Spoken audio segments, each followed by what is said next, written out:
Hello, everyone. Welcome to Mining Now. I'm your host, Jerrod Downey. We've got Chris Novak on the show. He is the CEO and founder of Centric Mining Systems. I've got to talk with Chris before, but on a two-part. So it's this one, we get to dig in a little bit deeper, highlight products, do some case studies, walk through the need of innovation in mining. And so we're going to cover some ground here with Chris. Chris, welcome to the show. Thank you very much for having me, Jerrod.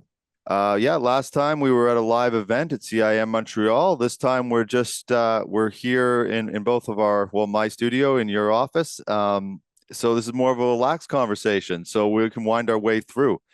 Can we start with, just for anybody who doesn't know of Centric, just a high level of who the company is?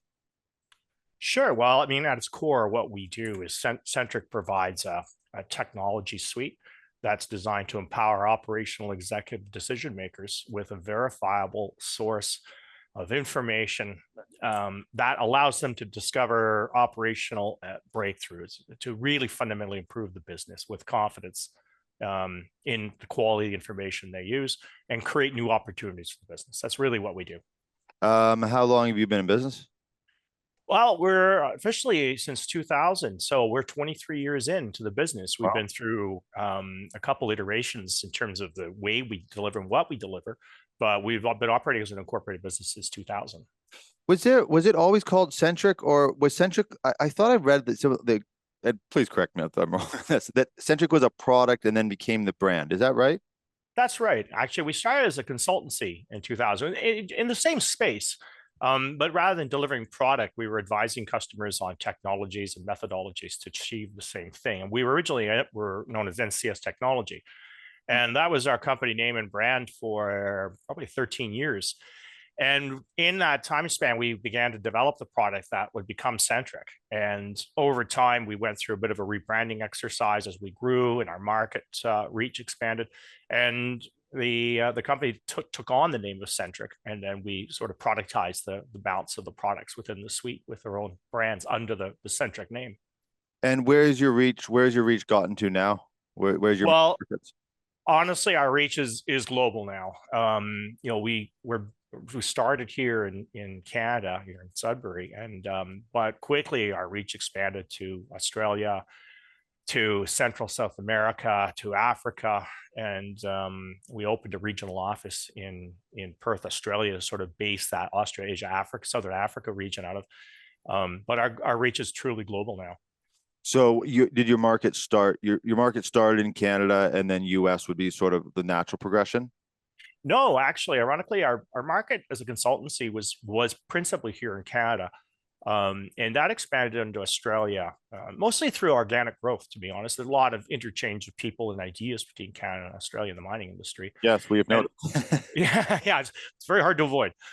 And so there were some organic growth opportunities for us in Western Australia, principally in the nickel and iron ore industry. And what we did is we sort of seized that opportunity to open a physical office there in 2007, and then started growing that market. So really it was Canada and Australia. And, those two locations really gave us a good foundation to reach into the other markets. There's a lot of Australian and Canadian companies operating in Africa, and that was our next logical step. And that organic growth again led us to the African market, where we've got a pretty strong foothold to this day. So it originally did start in Canada, organically grew to Australia and then Africa, and then through various campaigns, and then eventually through our acquisition and partnership with Datamine, extend that reach truly globally. L&H Industrial can custom engineer and build from the ground up any heavy equipment assembly or machine that you need for your operation. Their worldwide 24/7 field services network is on the job whenever you need heavy equipment troubleshooting, repairs, rebuilds, relocations, or replacements. And thanks to their specialized design and engineering and state-of-the-art manufacturing and repair services, they are a go-to international supplier for improved components and custom assemblies for heavy industrial machinery. Visit lnh.net to learn more. With Fender Dunlop, you know you are getting the best conveyor belting in the market. That's because they ensure the integrity of their conveyor belting by monitoring each step of the manufacturing process in their North American facilities. Focused attention is given to each belting order to guarantee that they produce a belt that will assist the customer in reducing operation costs, maximizing uptime, and improving revenue. Visit FenderDunlopAmericas.com to learn more. The Maintenance, Engineering, and Reliability Mine Operations Conference and Trade Show, MEMO, is back in Saskatoon September 17th to 20th. Join us for live interaction with maintenance engineers and mine operators. This year, the theme of MEMO 2023, The Next Level, reflects the significant changes to the industry in the past few years. Registrations are open. Visit memo2023.cim.org to register and explore sponsorship and exhibit opportunities. There has been so much on our show. We do a lot of US mining as well, but it's very clear this collaboration between, like an unofficial collaboration between US or Canada and Australia. And I've asked this to different people, and you always get slightly different answers, but is it a mining methodology? Is it the approach to mining? Is it a cultural thing? Why do you see that sort of this natural collaboration between the two countries? I don't think there's any single factor really. I think it's a combination, a balance of several factors. Definitely there is a cultural component to it, without a doubt, almost at every level, be it governmental, be it societal, be it socioeconomic. There's an inherent connections between Canada and Australia.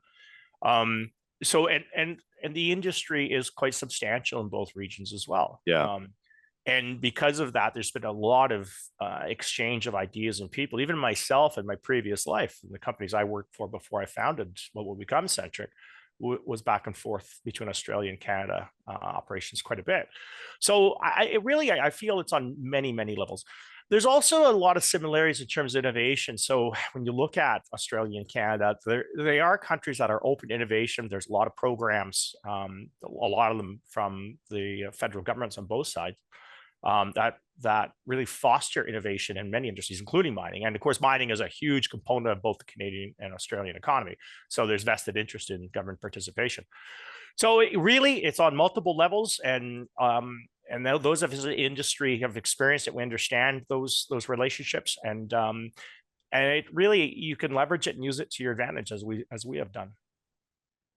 I want to get into, because in the last interview we talked. I mean, we got somewhat specific, but you're in a format of 30 minutes split between two people, so you're quite limited. And I wanted to sort of walk through the suite of services that Centric offers. And if there's some sort of order to them, it would be great if they're sort of connected. If they're not, that's also fine. But could you just take the time, 10 minutes or so, to just actually outline what the product, or maybe the main product lines are? Sure, absolutely. I think what's core to understanding the products is we don't see ourselves as a software company. We see ourselves as a company that helps solve problems related to opportunity realization and optimization. And it just so happens that, and a lot of that is fostered by our rather extensive experience in the mining industry. And then so what we did is we developed what we call a foundational tools to support that premise. So the way we built them and the order we built them supports the idea of foundational first. So really, we divide our product offerings up into what we call four key pillars. And the first pillar we call Centric Enterprise. So the idea here is that fundamentally the mining industry has always struggled with implementing systems and processes that bring together the vast amounts of information that we collect. We're very good at collecting data, and there's a massive difference between data and information. The mining industry is quite mature in its ability to amass data. The problem is we amass a tremendous amount of data without having sort of the subsystems or the processes to maximize the benefits of that data. We use a lot of the data we collect the same way we used it 30, 40 years ago. So we're solving essentially the same problems, just with a lot more data, and a lot of the opportunities get left behind. And a lot of those opportunities don't only exist within one mining operation, but across the whole business. Having a clear understanding of performance, measured, benchmarked, and measured from operation to operation, and driving that information up to key decision makers, both not just operational, but corporate. So to do that, you really have to integrate all the systems and manual processes, all the technologies into one, what we consider an ecosystem. And that's really our Centric Enterprise. So Centric Enterprise really provides the technology and the tools to bring information together from various systems, or if we have a lot of manual processes with paper, we've got the technology inside Enterprise to replace that with tablets and with desktops. And we really bring the business together in Enterprise. Collaboration between all the verticals of the mining operation itself, and then across the whole business.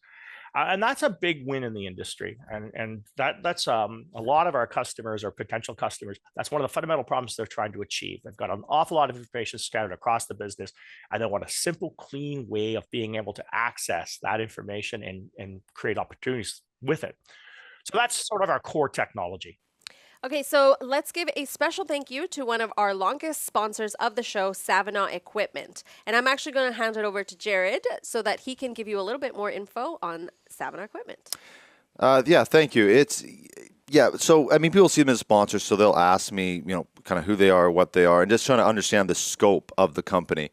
So Savona Equipment is a mining supply company, and they're delivering on the whole equipment supply chain. So everything from the ore processing to underground mining, open pit.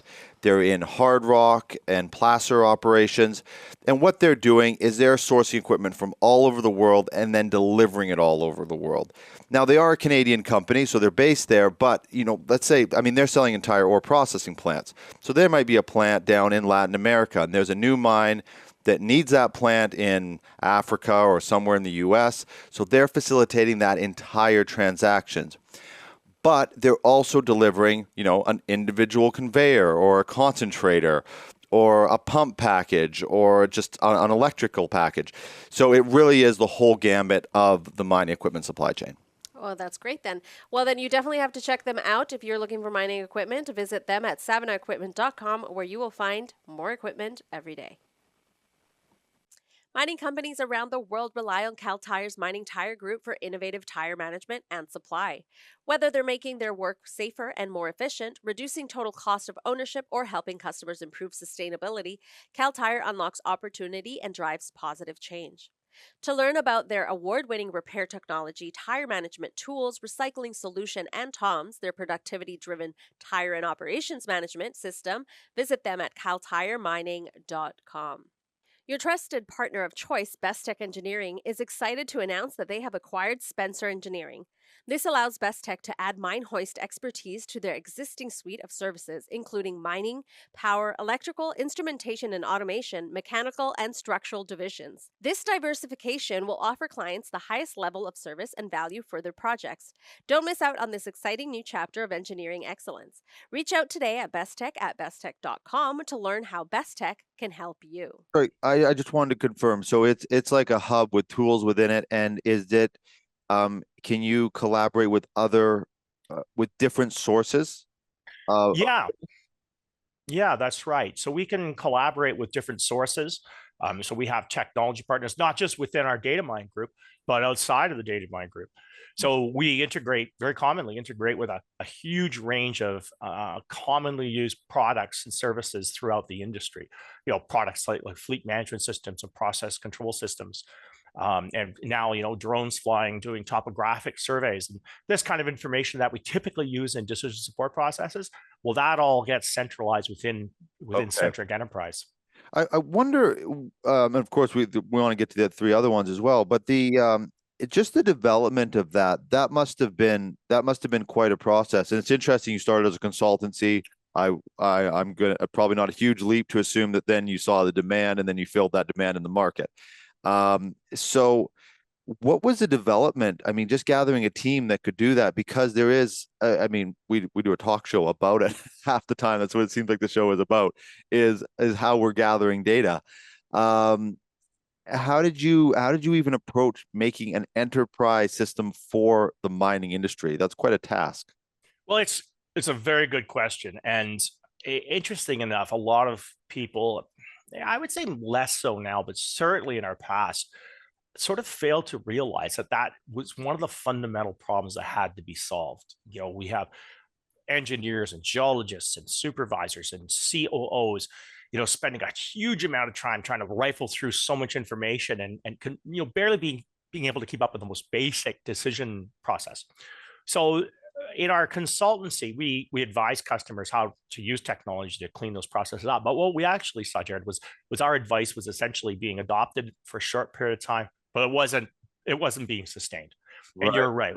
What we saw was the need to actually develop a commercial solution for that foundational problem. Yeah. And you're absolutely correct. It's what appears to be the simplest part of the solution, in fact, was by far the most complex, because you're dealing in information management with complexities people aren't aware of, vast amounts of information that needs to be highly organized to be usable. And to commercialize that, you have to get down to the roots or normalize your perspective on this information so that you can have a commercial product that does it.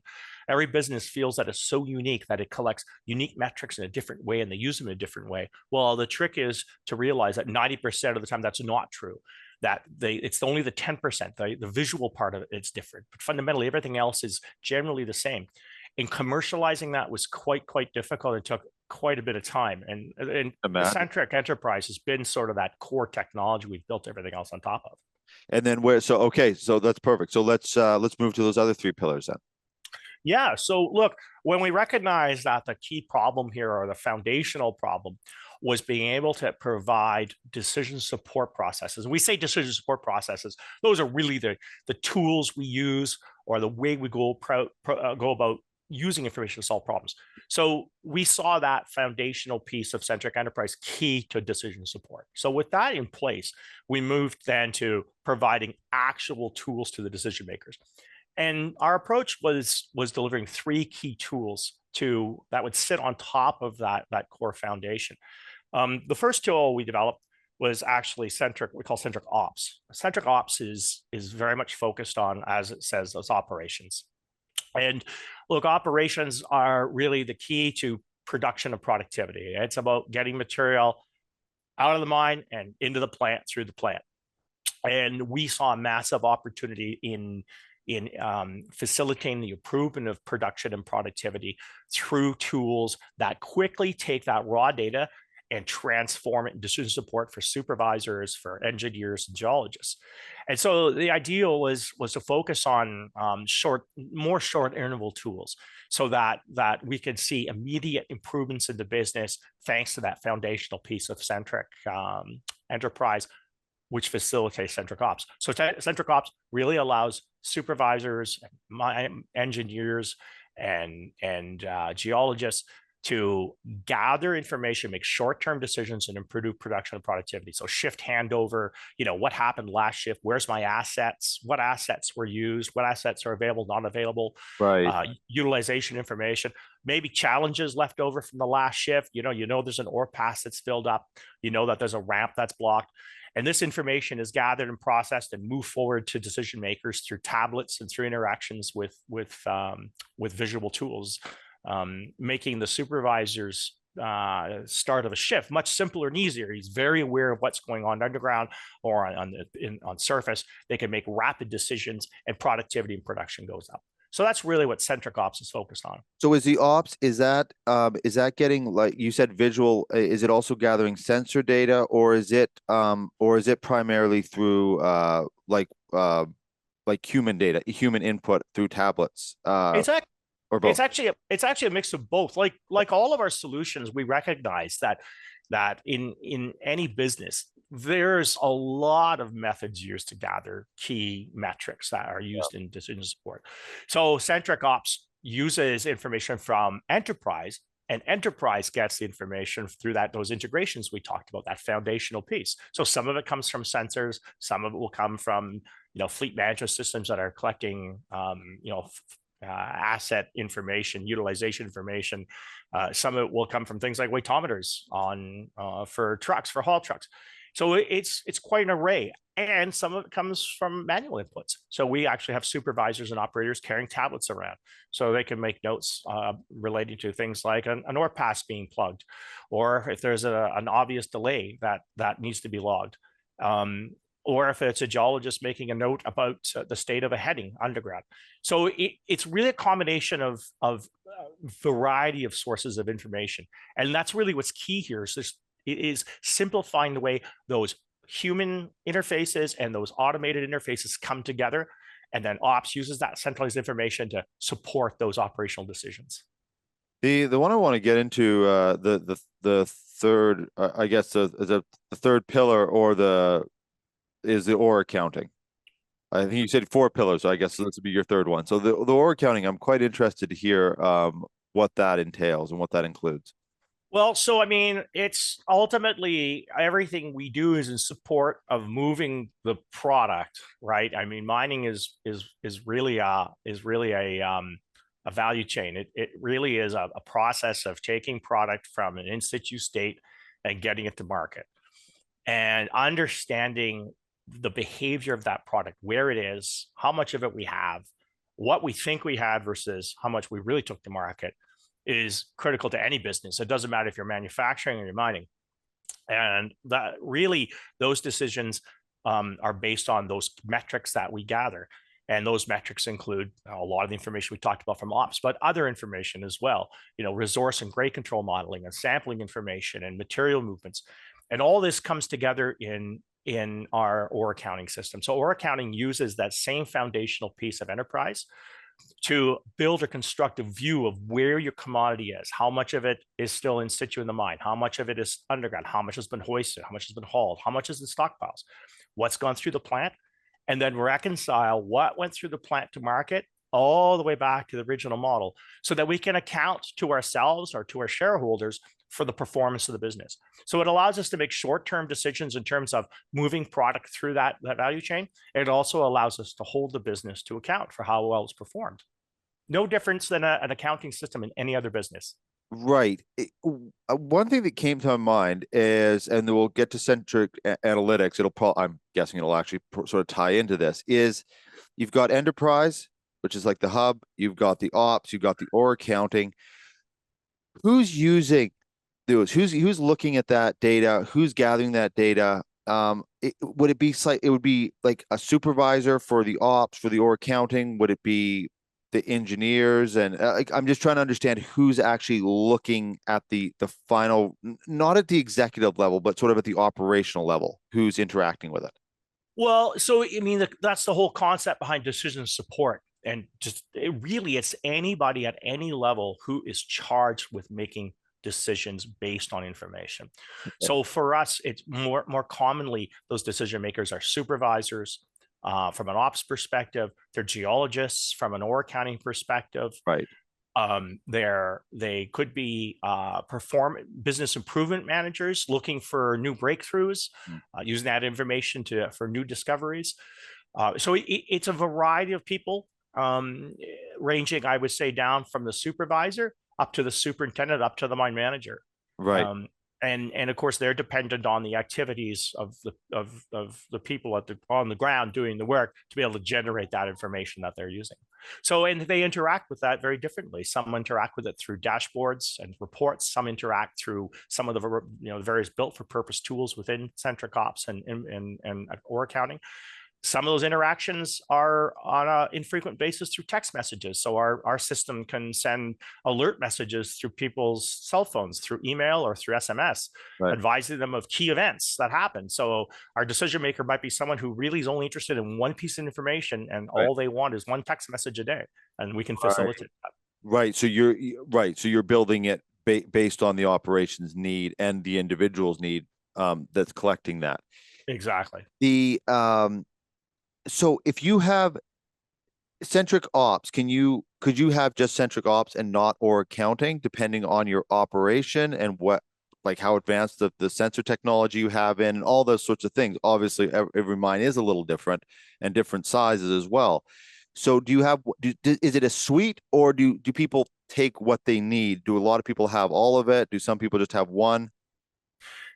So when you think about it, what we've described, each pillar, almost every mining business is trying to achieve, but their strategy may be different. And you're right, the level of urgency may be different in each of the pillars. So it is very common for us, for example, to have encounter a business that that has a very distinct problem related to operations, where they're saying, look, we're just trying to understand how impactful fleet utilization is on productivity, or our shift handover is poor, our supervisors are going underground and they have no idea what the status of their areas of concern are.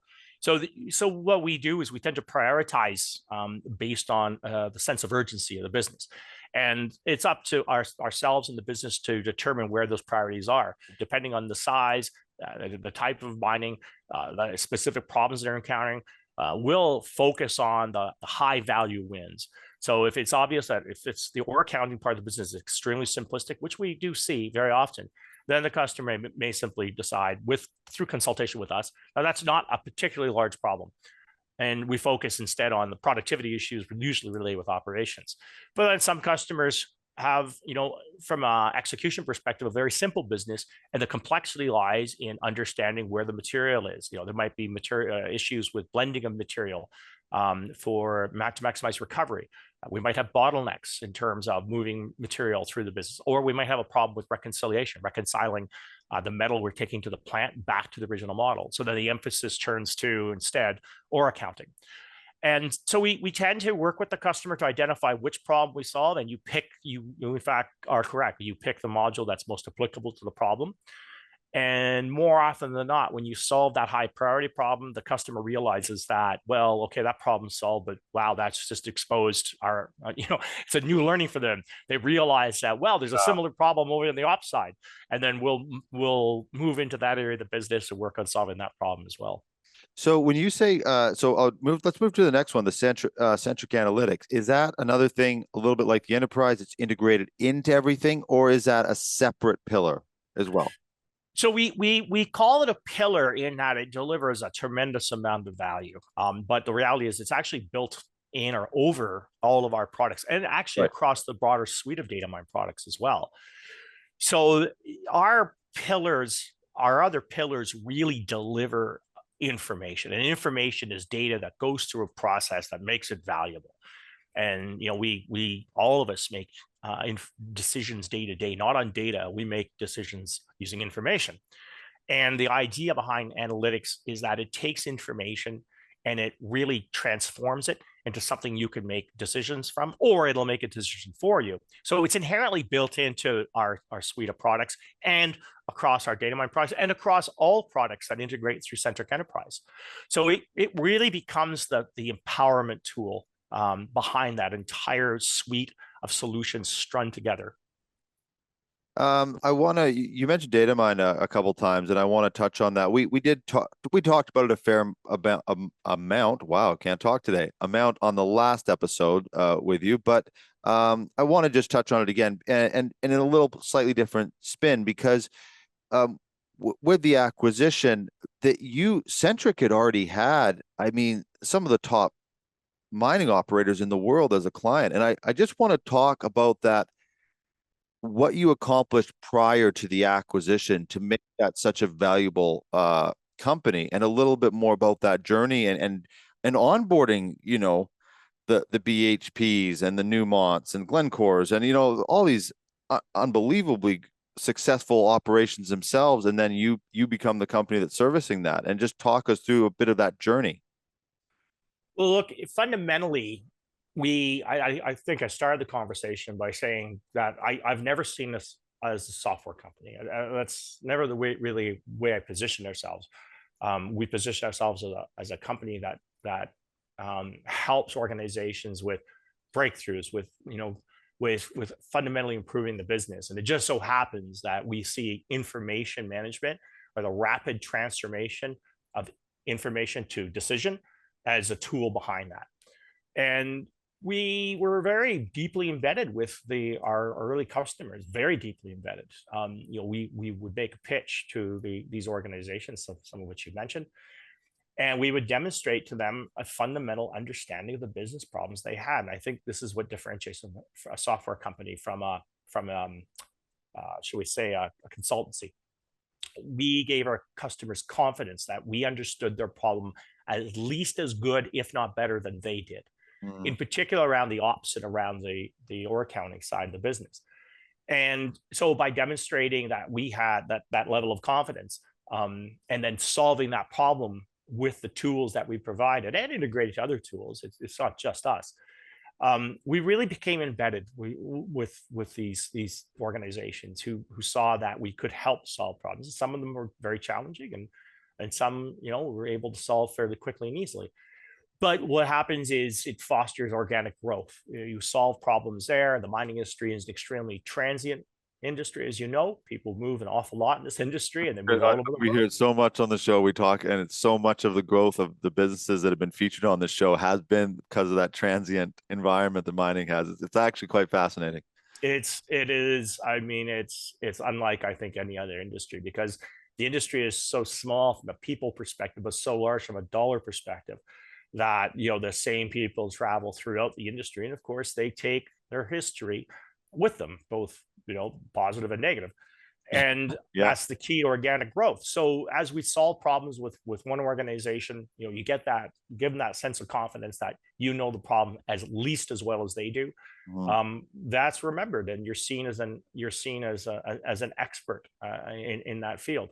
And then that carries on to the next, to the next, to the next. And that, without a doubt, is the key to our growth. We would spend very long periods of time at customer sites all over the world, embedded to help understand the business processes behind the problems we were solving, and then work with them to clean those processes up and deliver value. No, I'm certainly not asking you to name names, but is there one that stands out? I'm sure there is. A one that was a difficult project that, let's call it 15% of the way through it, you went, whoa, this is going to be a tough one. Yeah, look, anybody in our business, when change is critical, and change, improving a business is about fundamental change.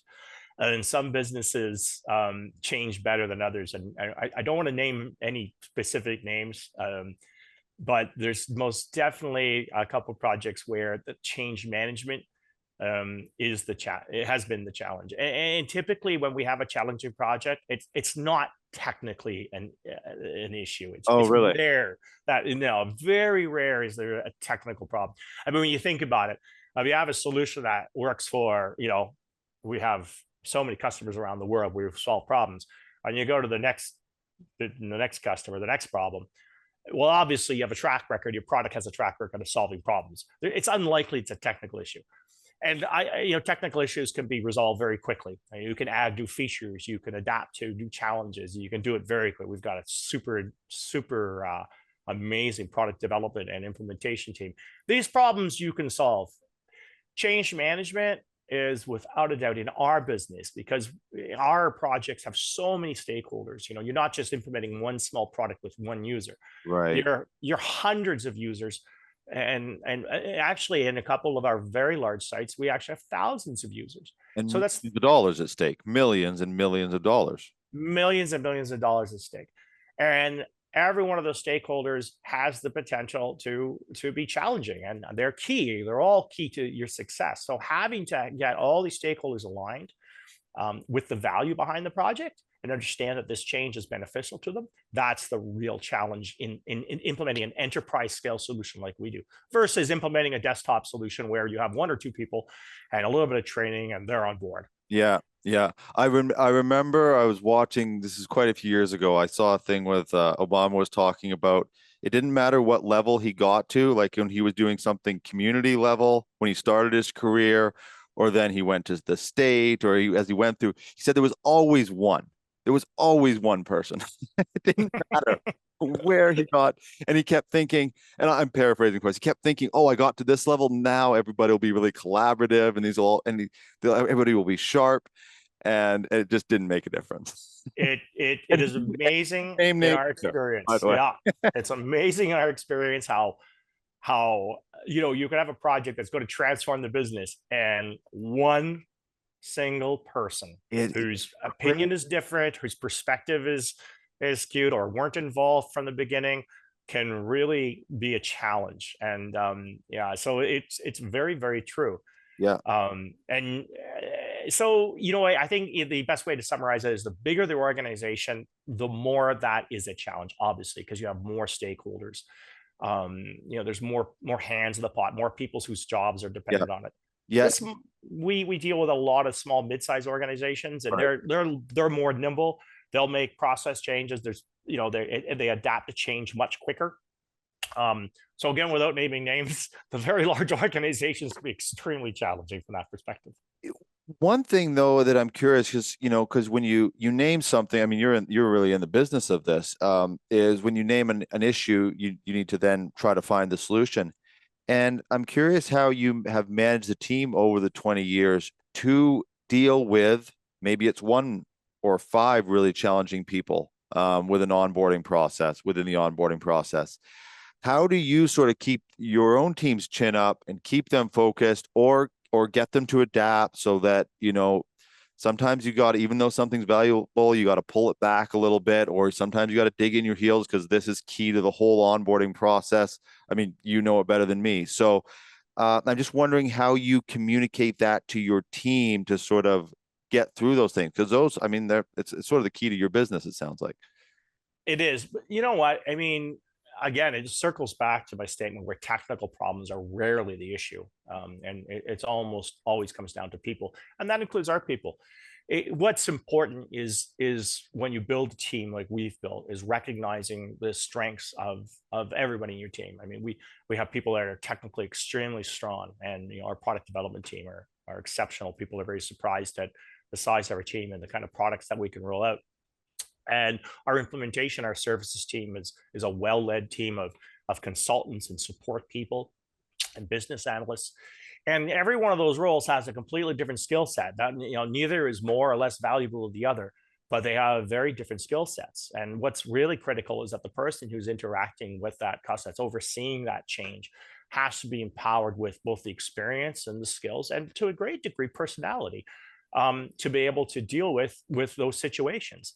And some people learn those skills or those traits. Some people are just seem naturally born with them. But what's important is to recognize the need for those skills in those roles and position people who have those strengths. And that's absolutely everything. And you send a technical person in to solve a people problem, and you're probably going to make it a lot worse than what it was. You send a people person to solve a technical problem, and they probably won't solve it. So having a multi-layered team, a multifunctional team, we can send the right person to get the job done makes the difference. So the people that interact with the customer, understand their problems, and understands the fear or the challenges they have in accepting change. Where do you think the mining industry is at in it's a big buzzword, digital transformation? Where do you think it's at in that evolution as a sector? It is, it's a word some of us have, and I mean, Centric Mining System, that's our space, but it's a word that some of us have just learned to have disdain for because it's so broad and it's used with such different contexts. But the way we see it, digital transformation really is about rapid decision making and about breakthroughs. And we look at other industries, and as you do, you don't stay within your own backyard. You have to look elsewhere. And you look at the transformation of the retail sector, the manufacturing sector. I like to think one of the most transformative businesses in certainly last 5 years, most definitely last 3 years, is the delivery service, who has just stood up to the challenge of COVID. And it's incredible now what we're doing in terms of moving material from manufacturer to consumer and the ability to track and account for it. Oh, so, and my personal favorite has always been retail. The volume of material they move and sell, and the distribution control. These are the people that I admire. And this is where we want to take our industry. Now, the mining industry historically has been more conservative, tends to be risk adverse. Some people in mining admit that they are, and most people admit that they are, or admit that they're not. They are risk adverse, and some say they're not. The majority feel that we are a risk adverse industry. They don't like to be the first. Mm-hmm. And I'd say that holds true. There's certainly leaders out there in terms of change and risk and technology. We've done a very good job in the low risk technology. So when we're implementing new technology from a vendor that, for example, autonomous equipment. So the vendor shows us an autonomous piece of equipment that clearly works autonomously or semi-autonomously. We see it run and we go, okay, that's pretty good. And we're going to take that and we'll implement that across our business. Well, the risk has already been mitigated for us already. But you come to an industry and you say, look, we feel that you can double or triple your productivity or your recovery through the use of advanced analytics. And advanced analytics, predictive and prescriptive analytics, has been the key to every other industry. This is how businesses like Amazon know exactly how much material in exactly the right warehouse at exactly the right time. Is all through predictive analytics. And it's these sort of gray areas, these intangibles where the industry is kind of wants to go, but very hesitant to put much trust and faith and money into. So in some ways, we've advanced greatly, certainly in implementing the back-end technologies, because we can see it, it's tangible, we can touch it, it's moving more material, we're happy with that. Yeah. But to discover the real, what we call the real breakthroughs, we got some room to grow there still. Yeah. When you say some room, you mean a lot of room. There's a lot of opportunity still. I'm being really polite by saying some, because there's a lot of room, we don't want to see 0.1% increase in recovery from, through the life of mine. We want to see 30%. We want to see exponential growth on key metrics. That's what we're looking for. And we feel that exists. That opportunity exists in the vast amount of information that's being collected. And so that's where we see the opportunities. Yeah, and the recovery, and then just also the bulk of material that doesn't need to be processed that is still processed. That number is a staggering. I've heard the stats, but I don't have them in front of me. It's just a staggering amount of material that is processed, which means equipment, which means fuel, which means, and if it's battery, that's fine, but that battery had to be, that materials had to be mined. Like, it's just that we have so far to go in that. It's a monumental task. Like, that's not going to happen. That's not going to get figured out in the next 10 years even. It's huge. Well, that's a really good point. Interesting enough, we're connected to a couple of companies doing some interesting work, and that concept of processing material you don't need to process has really come of age lately. Yeah. And part of the reason is environmental. I mean, you think about think about the impact of extracting and processing material that we did not need to extract and process. I think about the carbon emissions, think about the tailings, think about the consumables used, and think about the lost opportunities, the energy, the people, and physical energy expended on material we shouldn't have expended on, that could have been expended elsewhere that would have added more value. And this is what simulation, this is what analytics gives us the opportunity to really tackle, and that's been a topic of conversation between ourselves and some other organizations. Yeah, it's going to be and that's why it's nice. I mean, it would be a shame. We started doing these shows. It wasn't even a mining focus show originally. Mining Now came later with CIM, and we thought we'd do one a month. That was the goal, and I think we did 20 at CIM, 2.5 days with 4 hosts. So yeah, the demand, and you also have to educate people. Doing shows like this allow people to actually learn what's going on, both within the industry and outside the industry, which is important. Before I let you go, Chris, I just was curious about your background in the industry, because, and sometimes I'll be honest, I look at people's career and I go, man, I can't even begin to really plan things. Look how everybody, it just evolves. And maybe a couple people have went, yeah, I kind of planned it out. Nobody says it like that for sure. But you started off, I saw a note that you were a surveyor in Northern Ontario. Now you're the CEO of Centric Mining Systems, and which got bought by Datamine. So what part did you plan? What part is a surprise? I didn't plan any of it. It was all a surprise. That's the short answer. It's a long and sordid tale, but the short version of it is that I come from a mining town. I grew up in Kirkland Lake and sort of the Timmins camp, and I got trained as a surveyor, and I was working up at the original the original Detour Lake. Not everybody realizes that the original Detour Lake was started in the 70s and closed in the 90s. And I was up there in the 80s, and I was a surveyor, and I really hated my job a lot. Not that I hated being a surveyor, but the amount of time that was being taken to do the simplest task.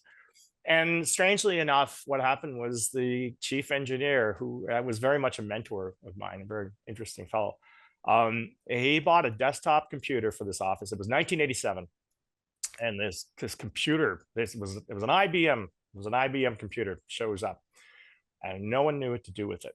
And we were working long days and rotations, and we had evenings to ourselves. And I picked up a book and started understanding how to program. And it struck me that this computer could do most of my job, and I could have more time to do whatever else I wanted to do.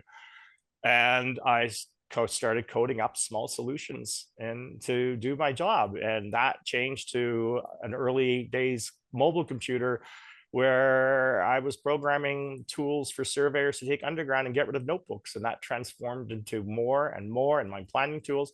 And it was all about it was all selfish. I was just trying to make my own job simple. And then here I am. Was there transition where you started to enjoy the job more when you added that layer on, or did you know that you wanted to go do something else at some point? I'll be honest, I love operations, and I stayed with the company. The company was Placer Dome, which of course doesn't exist anymore.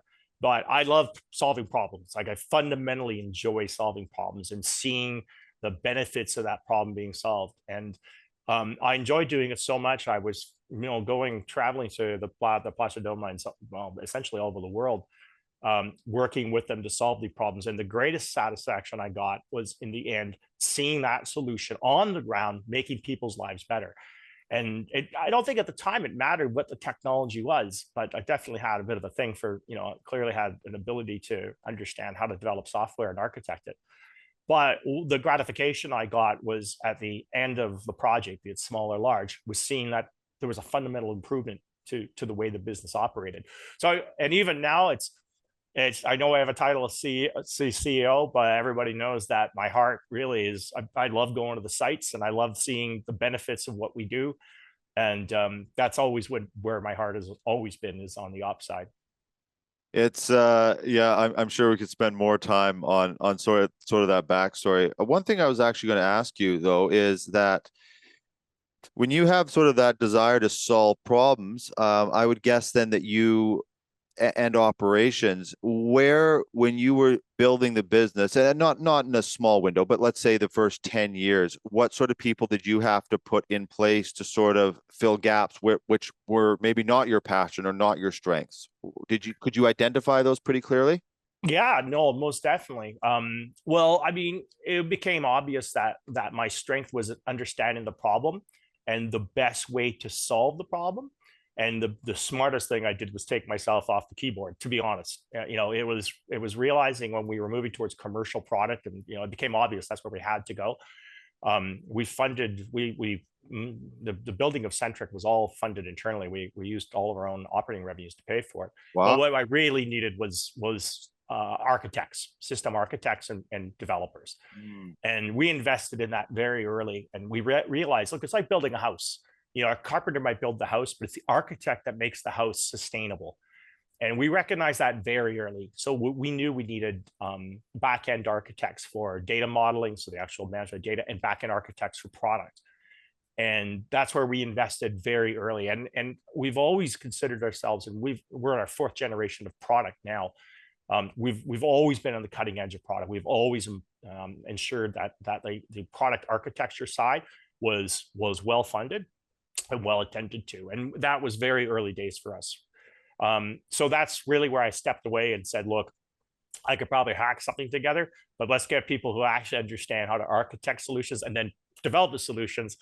And we'll bring our expertise from the mining and the problem solving perspective to bear. Did that kind of give a new level of thrill, though, when you bring people on and then you're seeing sort of, if you're the carpenter, all of a sudden this architect, what they're bringing out of your work? That sounds like a pretty exciting thing in itself.